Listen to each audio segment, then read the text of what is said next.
These approaches will make us poorer collectively, and they are more likely to lead to conflict. And the stark contrast between, say, the success of the Republic of Korea and the wasteland of North Korea shows that central planned control of the economy is a dead end. But I do believe there's another path, one that fuels growth and innovation and offers the clearest route to individual opportunity and national success.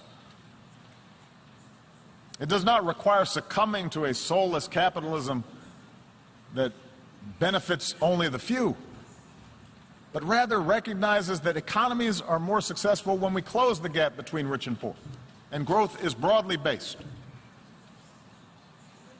And that means respecting the rights of workers so they can organize into independent unions and earn a living wage. It means investing in our people, their skills, their education, their capacity to take an idea and turn it into a business.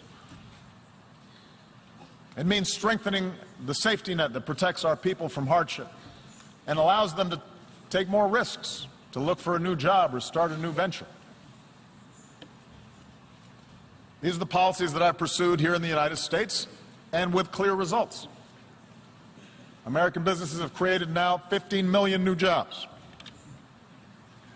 After the recession, the top 1% of Americans were capturing more than 90% of income growth, but today that's down to about half.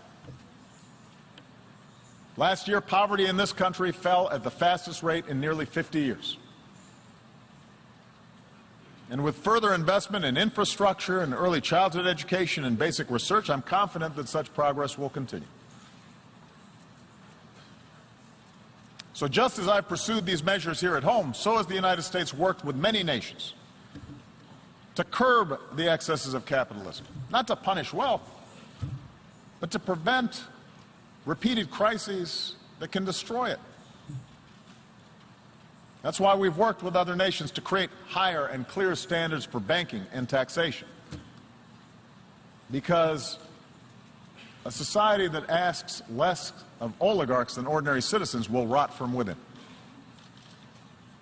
That's why we've pushed for transparency and cooperation in rooting out corruption and tracking illicit dollars. Because markets create more jobs when they're fueled by hard work and not the capacity to extort a bribe.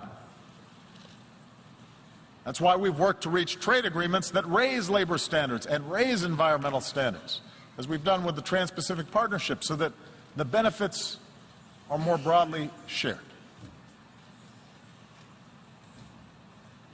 And just as we benefit by combating inequality within our countries, I believe advanced economies still need to do more to close the gap between rich and poor nations around the globe. This is difficult politically. It's difficult to spend on foreign assistance. But I do not believe this is charity. For the small fraction of what we spent at war in Iraq, we could support institutions so that fragile states don't collapse in the first place, and invest in emerging economies that become markets for our goods. It's not just the right thing to do, it's the smart thing to do. And that's why we need to follow through on our efforts to combat climate change. If we don't act boldly, the bill that could come due will be mass migrations and cities submerged and nations displaced and food supplies decimated and conflicts born of despair. The Paris Agreement gives us a framework to act, but only if we scale up our ambition, and there must be a sense of urgency about bringing the agreement into force and helping poorer countries leapfrog destructive forms of energy. So for the wealthiest countries, a green climate fund should only be the beginning.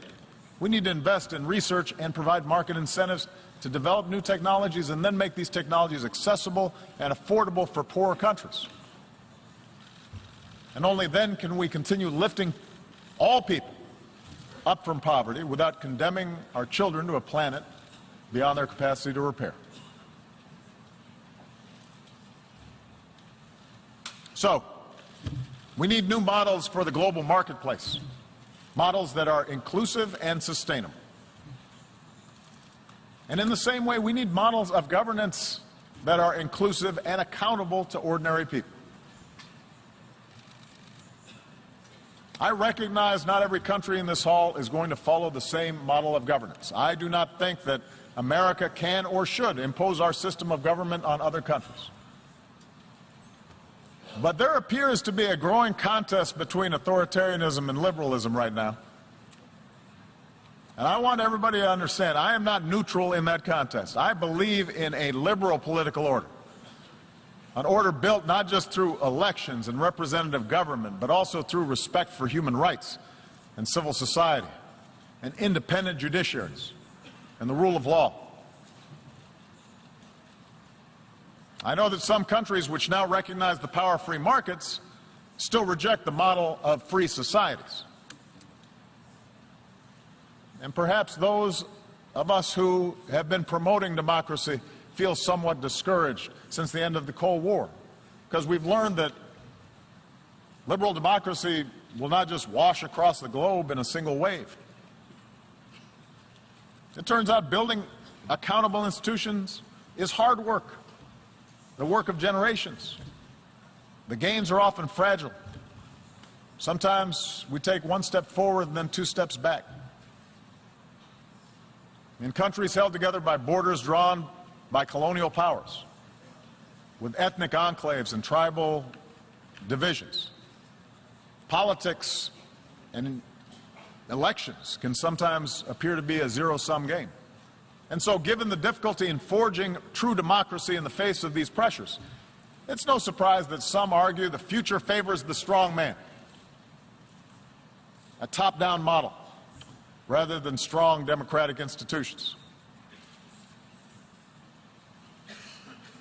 But I believe this thinking is wrong.